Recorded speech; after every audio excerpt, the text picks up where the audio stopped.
so much. You know, my heart just made a jump when you said sacred, because yeah, I believe this is at the core of it. It's the reverence for life, all life.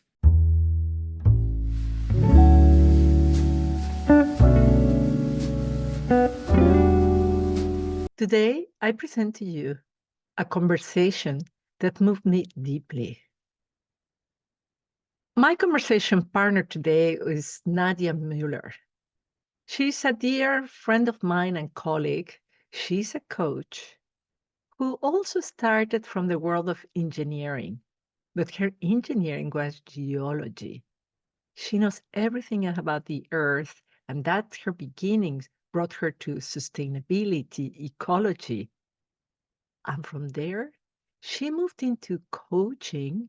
And the coaching that she's doing now is about the secret marriage of the divine feminine with the divine masculine. How we can merge these two energies in co creation of what? Of peace. So today we talk about that. How was her journey from geology to peace, and how we could integrate within this divine feminine, this divine masculine, this reverence for life. This conversation turned out to be very, very practical, even if, as you may imagine, very inspiring. I hope you enjoy it. Welcome. So I want to ask you, Nadia, to tell us to a brief introduction to who you are, because you're much more than a coach who's working towards world peace. Tell us a bit more about you and let the people get to know you. Okay, well, thank you, Blanca, for having me here and that we have this beautiful conversation spontaneously, actually. All right, so me in a nutshell. I feel like I'm a citizen of the world. I was born in South Africa. I'm Austrian by nationality, and I live now for the third time in the Netherlands. And it's my home by choice, because I feel that it is the most open and cosmopolitan society that I've ever lived in, from what I've seen all around the world. I'm actually an engineer in geology by academic training, and very quickly started working. So my idea was that I wanted to change the systems from within. That's how I got out of university. I had a love for Mother Earth and geology and the layers, and the only jobs that were available to me were in oil and gas and in mining, all about extraction. And I was like, we need to change this, you know. So very quickly, I started my career as a junior field engineer, but I got into climate change mitigation. And for 15 years, I've really tried to change the system from within. Well, a little bit like, Nadja, superwoman, all on my own. Of course, it doesn't work like this. And needless to say that I didn't really succeed. Because what I realized over the time, because I was focused on technology, I was focused on science, and I said, okay, so if we bring all the facts, if we bring all the tools, then it will happen. But in reality, what I found was that it was in the hearts and minds of people. And in 2015, I attended a coach training. And the question that was asked in the coach training was, what's your dream? And I was really thunderstruck, because I realized my dream is world peace. And it's something that I held already in my heart when I was a teenager. Somehow I lost it, and then I reconnected. And from that point onwards, there was no going backward anymore, because the way that I experienced that world peace could become possible is by when we come to peace in ourselves, we put the arguments to rest, the conflicting voices in our head. They come together and they make peace. And then that's what we bring into our families, into work, into teams, and what you also said, into community. Yeah, so that's how I see it. Oh, I'm so excited. So excited to have you here. I learned some things about you that I didn't know. I'm also an engineer, but I came from the world of IT. And I see world peace also as my main aim. And the moment when it clicked for me was during the funeral of my mother-in-law. It was the most beautiful thing I have ever seen and experienced. I have been to so many funerals in my life where people are crying and people are sad, full of regret and full of, the things that you didn't say. And this funeral was really, truly a celebration of life, really full of love and hugs and beautiful stories and remembering what she did and how she was, what her spirit. And when we left, my daughter told me, I want to have a funeral like my grandma. Oh, that's amazing. Because he was so happy. Yeah. And I kept thinking about it, feeling about it, and like that's what I want. I want to live a life that resonates so much every day with people, with the cleaner in my building, with the teacher of my children, with anybody and everybody. They don't need to be deep connections, or they don't need to be the president of whatever country, but generating peace in the little moments when you have tea and biscuits, and that generating peace, that has been my gift for my mother-in-law. Yeah. Mm. What a beautiful gift to give. Huh? Yeah. And that brings me to women, and that is actually what connects us as well, because I'm working with women on the subject of receivership. And one of the things that is happening nowadays with societies where we're really angry, lots of rage among women, and we're very rageful against men. Mm. And that keeps us lonely, angry, separated. And that's also what you're doing. You're working with women and with men. I would love to know, to hear from you what this, how do you see this? How can we change that for society? What comes up when you said this about women um, being hateful towards men and full of rage. And don't get me wrong, I had my full share of discrimination and harassment. So totally, totally understandable. Uh, totally can connect to it. And I believe when we are discriminating against men, we are actually discriminating against our own nature. Because I believe that women and men, doesn't matter what body we inhabit, have always a balance of female and male energy in us. And Naya, you probably also had this experience, like as an engineer or in business in general. Usually the masculine energy is the one that gets promoted. It's the one that's being rewarded. That's the one that's asked from you all the time, kind of. And then, but we suffer with this, right? We suffer with this imbalance because it doesn't feel wholesome. It doesn't feel nourishing. It feels incomplete, and it can actually make us sick over time, right? You have probably that experience that too. It can make us sick, so it can start with the usual things that we know, that we get low on energy, we get stressed, we get burned out. But it goes much further than that. It becomes physical over time. It can develop into non-communicable diseases, of diabetes, of high blood pressure, heart problems, stroke, so cancer. It goes all into those things. So bringing back that balance and that peace between the energies, and that's why I really love the yin yang element so much, right? It's so dynamic. And the second one is like you see always a dot from the other energy in the other area.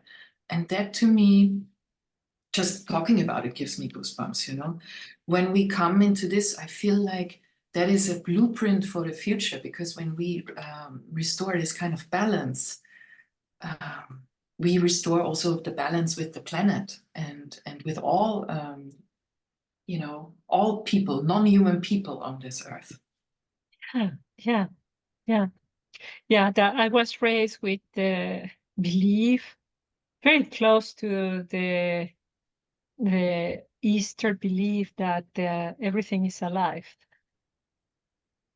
and even respect the glass, talk to the plant, and if we walk through life just behaving that way, that everything is sacred, we become more respectful of absolutely every single being, grateful for everything we eat, for the air we breathe, and even we can be grateful for the bad things that happened.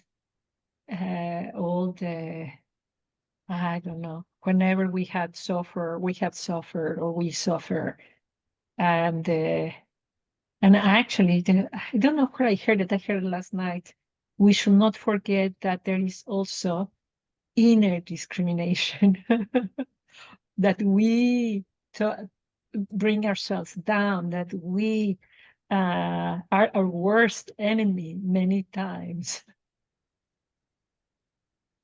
So much. You know, my heart just made a jump when you said sacred, because yeah, I believe this is at the core of it.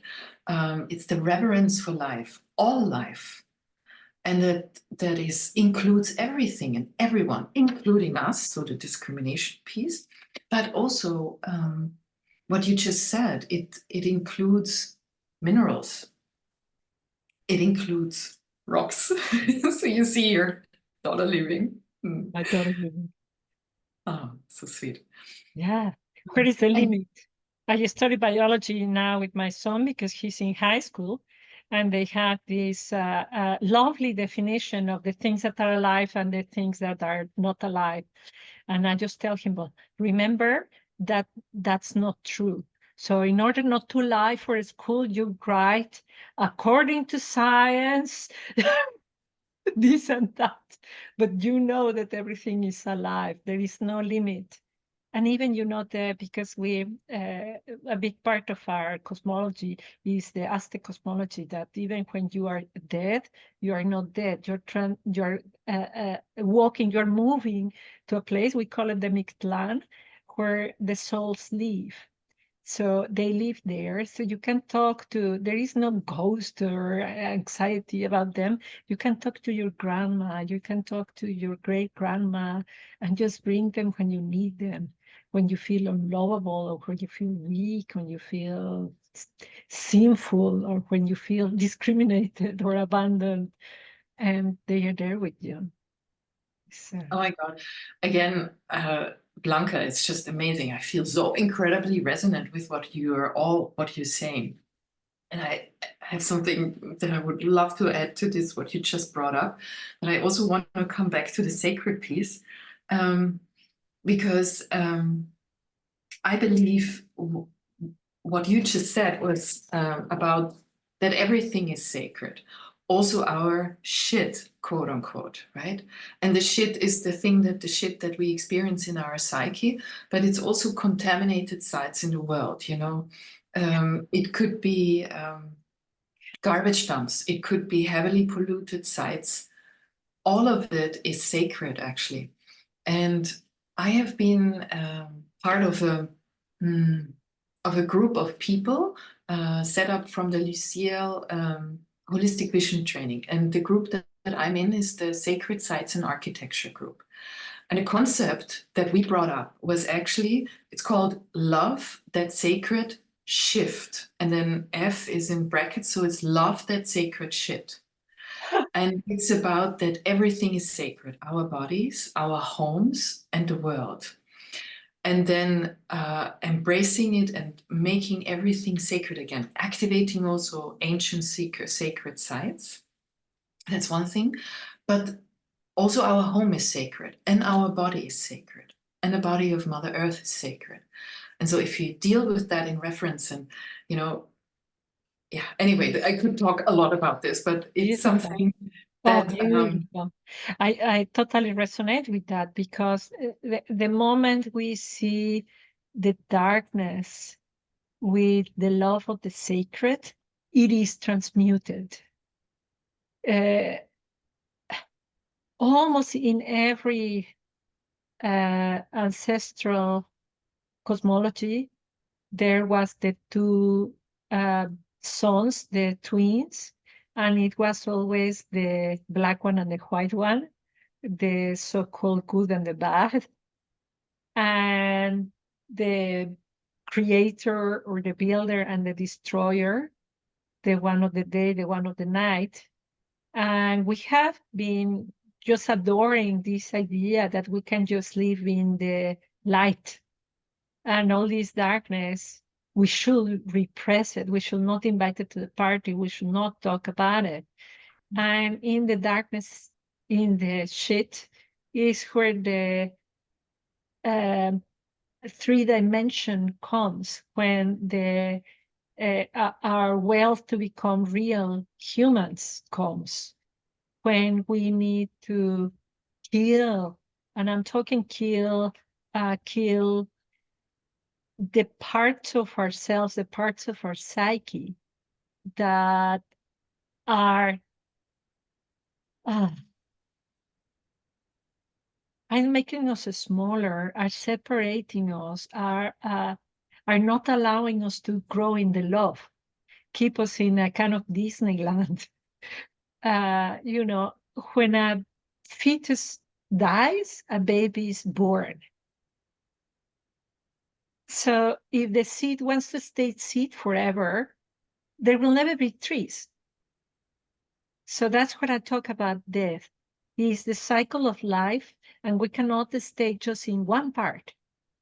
The discontinuous of the cycle is what generates growth, what integrates, is that if we is it's like weaving the hair, making now I don't remember the word, a in braid.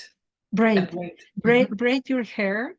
And I think you're braiding the trauma or the centuries of all our ancestors, of the things that now we think that they did wrong, of the filth in the soil, just braid it in and make it part of the fabric of humanity. That will bring peace. I feel, yeah, I feel it's just like I have constantly, my heart is constantly saying yes, yes, yes, yes. But I'm dying for you to tell us what you're doing of the work with couples. Okay, so all right, so that's I do this together with my partner, my soulmate. Before I met him, I thought it was a concept that was out there for the romantics of this world. And then I realized that it actually is real. It exists. Soulmates do exist. And it's amazing. So we work together, but we're also romantic partners. And the more we do together, the better it is. And what we bring with each other is this beautiful balancing of the masculine and feminine energy. And I believe that I have a pretty decent balance within me, and he has also a very decent balance within him between masculine and feminine. And together, it just gets so amplified. It becomes like a field. Yes, exactly, a field, and a field around the heart that kind of radiates out. So people have asked us to say, okay, look, why don't you do a workshop on this? Divine femininity and masculinity. And we were like, call it, and creative alchemy kind of thing. And so we said, okay, let's do this. And what I really long for is when I visualize this event and when I feel it happening, is that people go out there and feel so activated in working consciously with their natural feminine, the intuition, the reception, also what you said about the receiving quality, listening, but then the masculine about being active, going out there, being protective, and very consciously start experiencing when they go through the day, how they are shifting between the energies. What's the internal driver for it, but also the external driver. And then most importantly, how to bring this into work. Because what you and I have experienced is that business is still very much dominated by the masculine drive. Simply bringing one feminine trait into business, deep listening. What would change if we would just simply sit down and really, really listen? Instead of trying to formulate the answer already in our head or being busy with something else or like this, but really allowing ourselves to listen. Now I got the goosebumps. And my right arm, that always means yes, and that you are in your purpose and that this is the work that is for you to do. It's so beautiful. Oh, this is so beautiful. Deep listening. I think this is so fundamental, and we have lost that because we want, sorry, not we, our ego wants to appear intelligent and knowledgeable and, listen to me, because deep down, I don't believe that I am good enough and I'm small and then I have to prove myself. And this dance of the darkness could be not needed if we actually activate this dynamic between men and women. I found that really exciting. How do you do that with couples? What do you do? The word that's coming is dance. So, and a dance where you lead and where you are led. And then you are leading and the other one is being led. And this constant dance between them, the two elements or the two energies or the two partners. And the beauty that is created. And there are certain steps you know already really well. And then there are certain steps that you don't. And how much creativity do you allow in that dance to happen? And that's also, it's called the Creative Alchemy Workshop. Because when you start this dance to happen, you start making moves where you haven't thought about it before. You haven't maybe even agreed to your partner to do that. But when you are in this alignment, in this attunement towards each other, the other one will automatically follow and then build on it and make the next move that's creative. And then the other one can build on that, and then you come back to safe ground where you do steps that you know well, because maybe at the moment there's also like this, that you just are taken out of this moment, out of this moment where you're at flow, and then you need to find yourself back into basic safety. So you then find yourself back in the safety, some steps, and then you've built the confidence in it again. And then you start going into the creativity again and building on it. So yes, that's, thank you for that beautiful question. You know where my mind went? I was not seeing a man and a woman dancing. What I was seeing was humanity dancing with each other, like a work of peace. That we don't need rules and regulations, that you need to do this, you need to do that. And how much was the percentage of how much, and this kind of, but this is what is needed now. And we've moved a little bit this direction, and what is, and I really like that you said that we kind of set these steps, this safe ground that we know, and we can create something new and then go back, new and come back. And this new and come back is like a pull and push, a co-creation, and also co-becoming, because by doing it, you are becoming. somebody you didn't even know that you were. You were discovering parts of your identity that you didn't know you had. And what I feel is it's very easy to fall also when you are on this path. I noticed that it's very easy for me to fall into the trap of listening or reading to very wise people that have established beautiful concepts and frameworks. And I try to internalize them, and I also start making their words my own. And yet, if I stay on this path too long, it kills also my creativity. So it's lovely then to, have a path into areas that are, the less traveled road. And then still, when you're on that road, how can you allow yourself to go into the creativity and start creating your own flavor or even a concept? I mean, you can go out as far as you want, right? Yeah. But and then creating that, and then you come back onto that path again that you know well. And I mean, I have a couple of teachers, if you like, where I feel like, oh, it's nice to get back to the safety. I have Thich Nhat Hanh, Zen Buddhism. That's a path that feels really nourishing, lovely. Then there's the path of Gene Keys, Richard Rudd. Yeah. It feels also amazing. So I can come back to those. Shamanism, I have friends that are really into, connecting with nature and sourcing from that.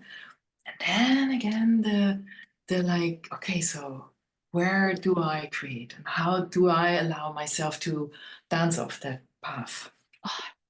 As an engineer, science is very interesting for me. And all the science of habits and science of the brain has been really fascinating. And for a while, I was almost obsessed that my sleep was not okay.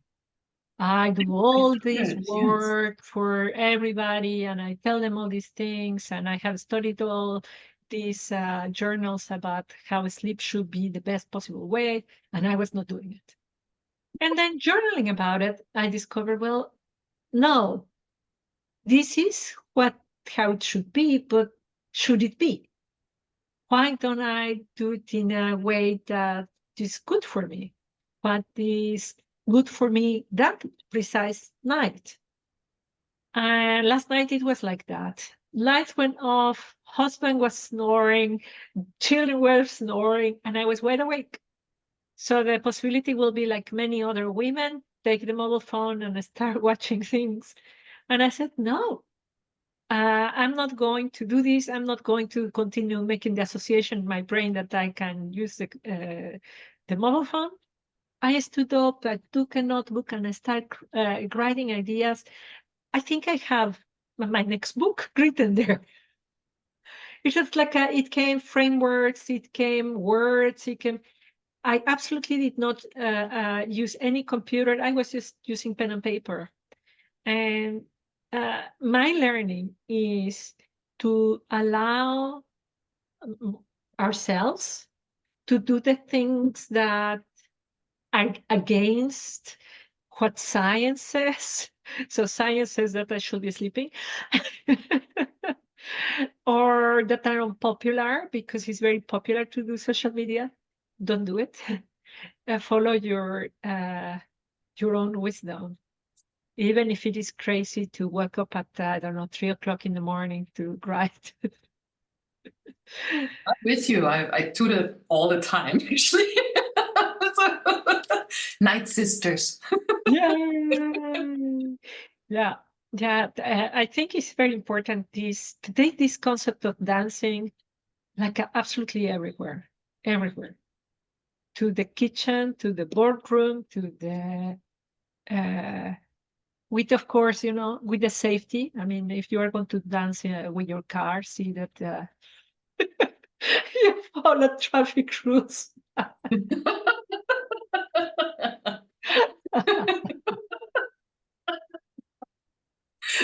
Ooh, you can I see go the with my cars car. like with the tires going like.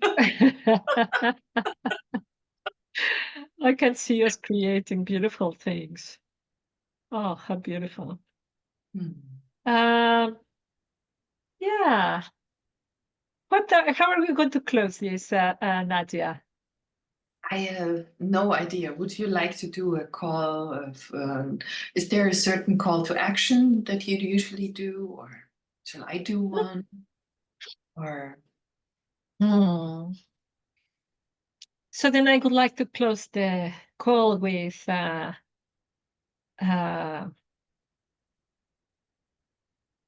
would like to close the call with visualization that we can do, the viewers and you and I, of seeing this dance that we all do as humanity, as maybe as universe and multi-universe, of reviving, remembering, renewing what love is. And when we walk out of seeing this video or creating this video, just imagine how love will behave. What will love do? How will love cook? How will love do business? How will love take care of children? How will love fill in the blank and be that? Just walk out with the knowing, with the remembrance of being that.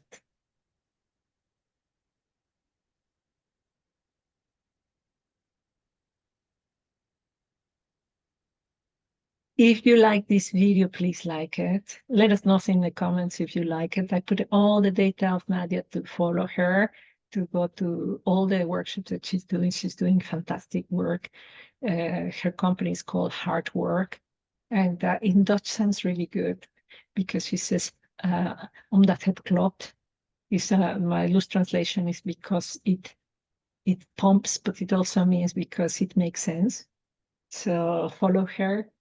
And have a wonderful day. Thank you very much, Nadja. Thank you. thank you, Blanca.